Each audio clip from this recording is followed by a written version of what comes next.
Thank you very much, John. So, as John explained, and as is obvious from listening to me, I'm not Scottish, and I'm only sort of a botanist.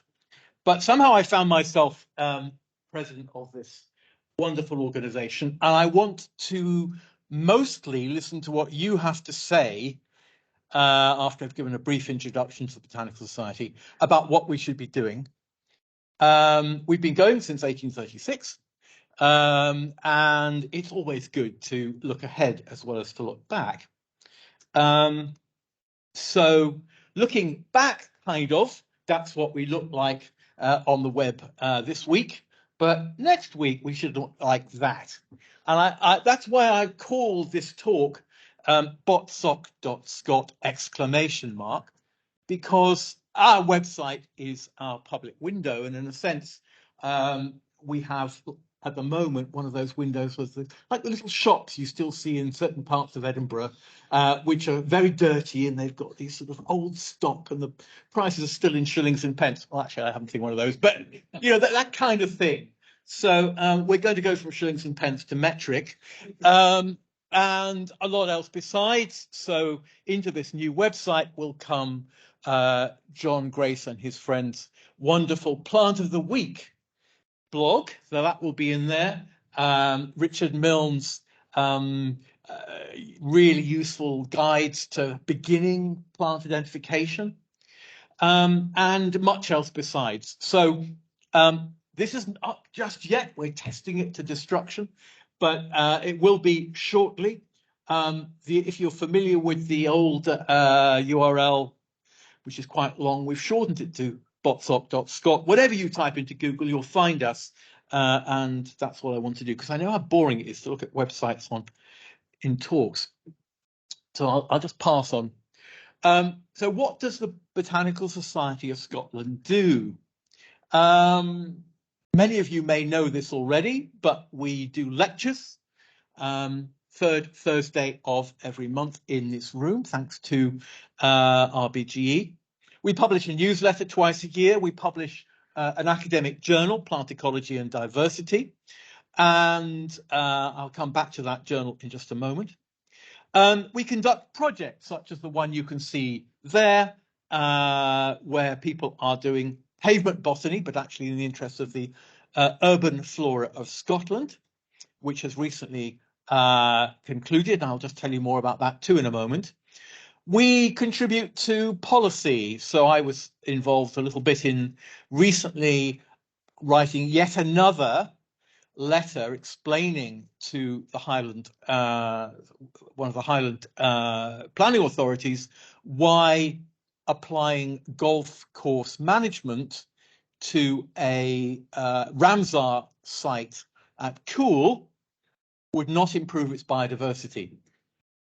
You are allowed to laugh. I'm an academic botanist, I've been academic ecologist, have been my entire career. It was an eye-opener to read what was written in the case to essentially, as I put it, couldn't resist putting it, trying to carve a sort of ribbon out of the middle of this natural site, and say, like carving a ribbon out of the Mona Lisa, and say we've only damaged 15% of it. You can just about see her face if you peer through the middle. Well, you know, that's actually something that we as ecologists and as botanists need to make a noise about, and so that's one of the things that we've been doing recently and will continue to do. We hold conferences. This conference is in part sponsored by the Botanical Society, but I do want to say a big thank you to Matt for organising it, especially, you know, the first year you do something like this. It's nerve-wracking to say the least. So thank you for that. And then field meetings are a big part of what the BSS does, especially cryptogams. And another big part of what we do is our students. So we have student grants for fieldwork and travel. We give a thesis prize, which we'll be awarding at our next lecture on the 16th of November to Scott Galloway, who's a student here in horticulture. And we are recruiting heavily among students because I think that's one of the things that the Botanical Society is particularly good at.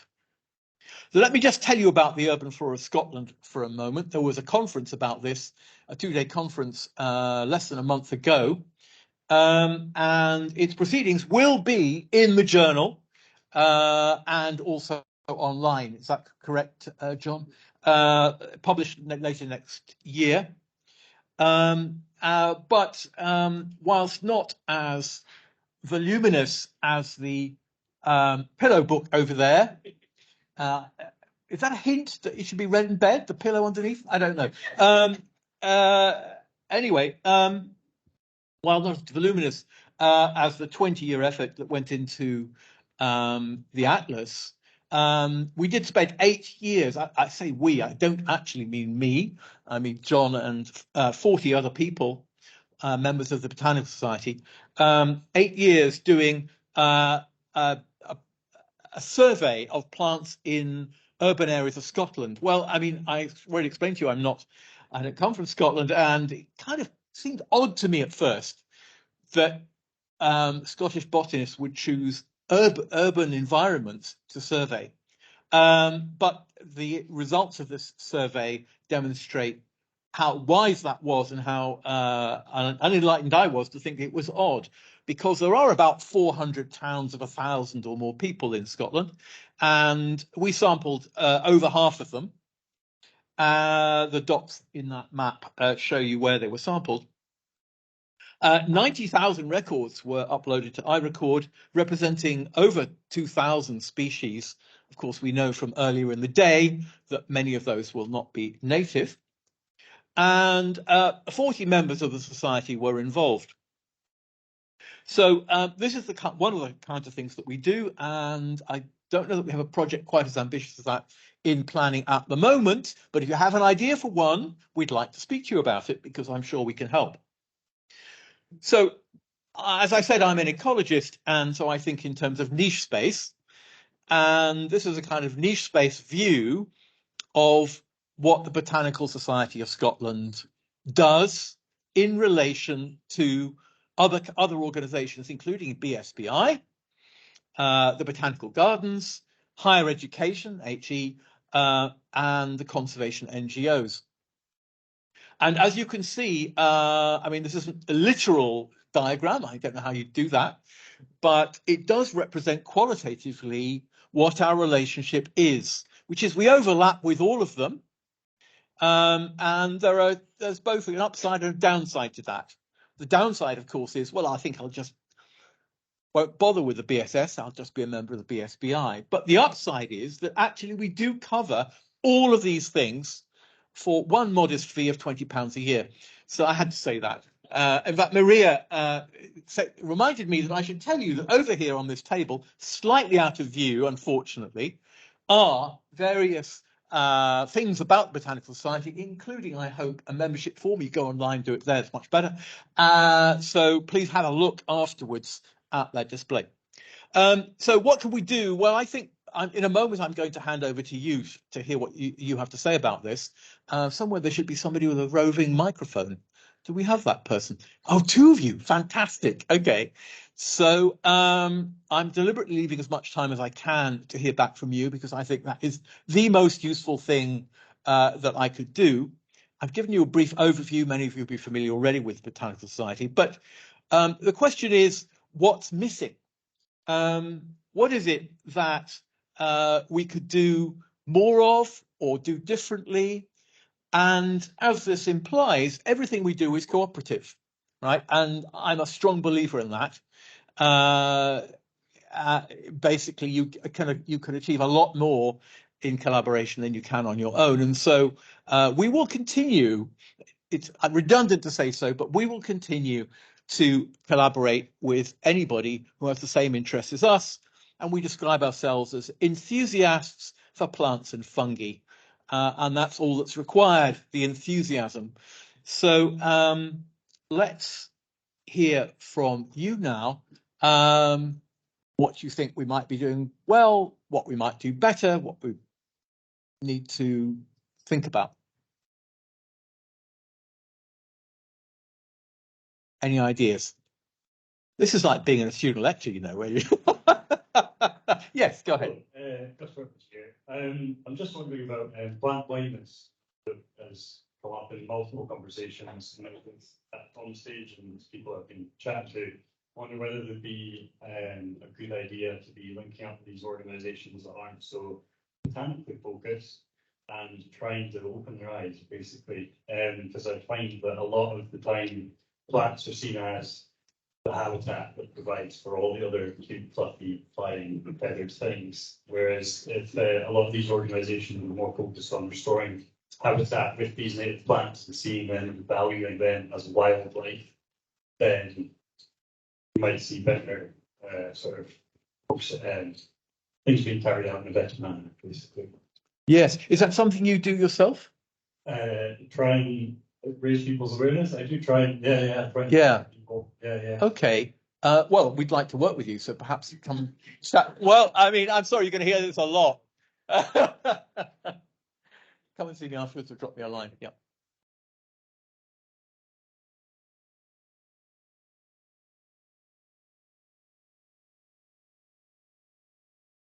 Thanks.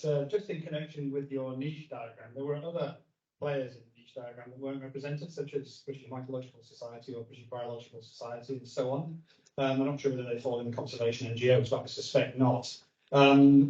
Is there actually a forum, a need for the BSS to be an overarching mouthpiece for this the widest range of interesting plants and develop that more than anything? Because I don't think BSDI directly has very strong links with those kinds of bodies, and there are others too. And I just wonder if that is something that the BSS could uniquely forge a kind of pathway on. That's a good point. I mean, David Chamberlain was a famous biologist.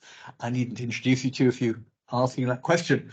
Was saying that to me just today, that actually the BSS is strong in cryptogams, and we do have overlaps with other groups. And I think probably everybody in the room is a member of 2 or 3 overlapping organizations, perhaps represented in this diagram. So yes, I mean, the more the merrier. There is one caveat, which is that we need people not just to suggest what might happen, but to come forward and help us do it. And you will hear me say this a lot, but there you go. So, yeah.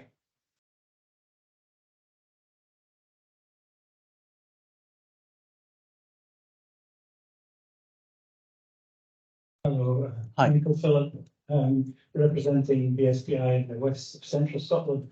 I would be very interested in a dot map showing the geographical locus of your members, because my experience living in the Wild West is that the BSS is very heavy in the Far East.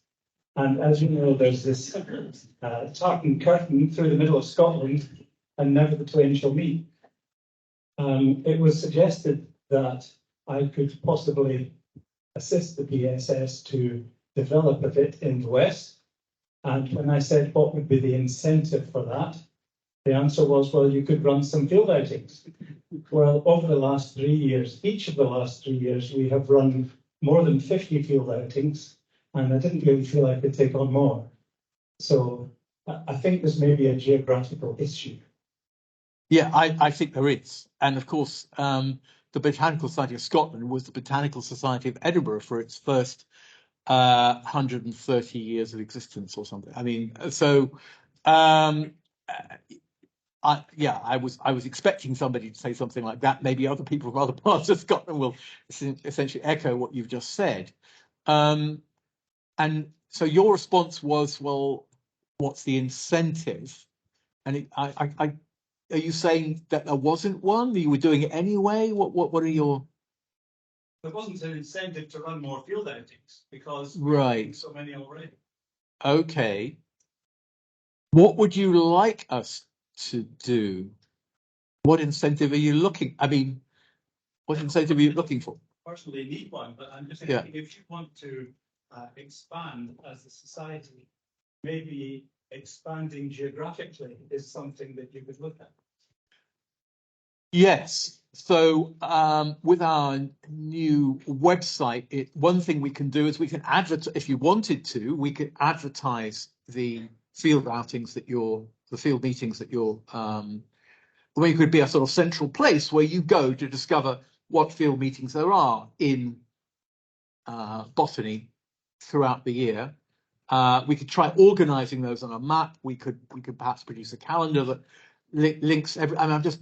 How would you react to the BSBI inviting you to send your outings to the BSBI? Because Well, I think the BSBI already has a huge programme of outings. Well, we advertise centrally. So I'm just wondering what the difference is. You know, well, I'm not sure. It's interesting to hear what people think. I mean, sitting where we do in the middle, providing a central location for Scottish botany things might be the role that we need to play, or we need to play more. I don't know. I'm honestly asking people to suggest. Let's hear what other people have to say. Thank you for that. There's a hand here and.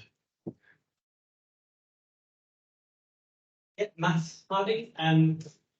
We heard from Julia about BSBI's sort of push to have more urban botany engagement to manage students has been leading, and obviously BSS is coming off the back of how many years of urban botany experience, and I wondered if you're looking for ways to sort of pull experience and reach out to new audiences who might not naturally come to botany. This is a shared area where we can work together to develop across Scotland. Yeah. Okay. David, and then Jim. David, yes. Go ahead.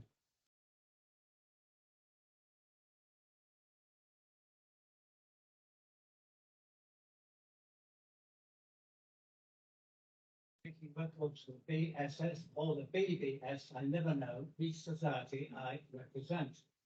But I would like to point out the power of that Venn diagram. I had recently a conservation issue with two graphite on a huge expanse of bare mud on the reservoir.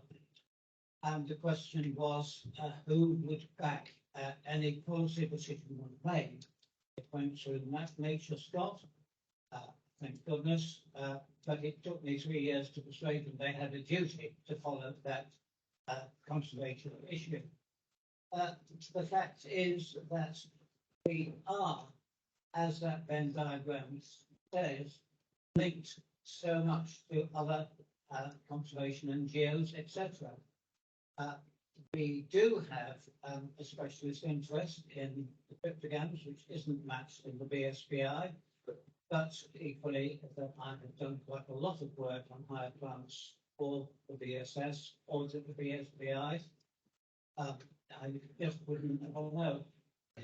It is extremely important that we do look to what we can offer that perhaps the BSBI can't. And one of the suggestions we might have is that we could organise workshops, much like we have seen today in the West. I'm thinking of one that I ran in Collier. That is an example of where we might actually wander in the direction of the West. David, thank you for that. I'm going to have to stop you because I've just been flagged that I have a minute left, and I'm going to let Jim have that minute. Thank you. Well, just following on from the last two speakers, I would agree that there's a lot of there are many years where the BSS and the BSBI can cooperate, but it strikes me the BSS particular strengths and for example, its strong links to academia and the universities, RBGE. You put a great programme of talks on every year, which all BSBI members and all botanists, everyone is welcome to. We really appreciate. But likewise, BSBI really leads in its ability to undertake field work and organise strong community program. So I think there's definitely areas where we should work together, and perhaps those areas where we should maybe work in parallel rather than together. Okay, And yeah. try and achieve more coverage rather than overlap. Okay, well, thank you. I think we have to stop here. Yeah, that QR code will enable you to join instantly. Thank you very much.